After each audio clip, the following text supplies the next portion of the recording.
কেমন আছো? কি ব্যাপার, তুমি বেঁচে আছে না মরে গেছি দেখতে এসছো? এসব তুমি কি বলছো? আমি ঠিকই বলছি। ভাইয়ের কথা মতন বাগানে ডেকে নিয়ে গেলা, ভাইয়ের গুন্ডা দিয়ে খুন করারও চেষ্টা করলে। আমি তোমাকে মারার চেষ্টা করবো কেন? আমি তো তোমাকে ভালোবাসি। চুপ!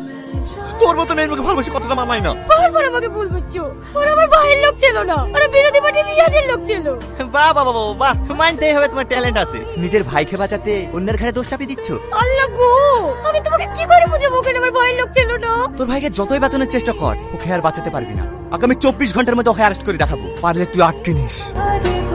আমার আর বাঁচতে ইচ্ছে করছে না রে। ওকে আমি কত বোঝানোর চেষ্টা করলো, তো আমার একটা কথা শুনলো না।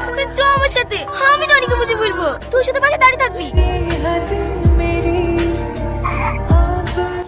তোমরা কেন? ছাড়ো ওকে, ছাড়ো, ও পল্লবী, বাঁচা আমাকে, বাঁচা।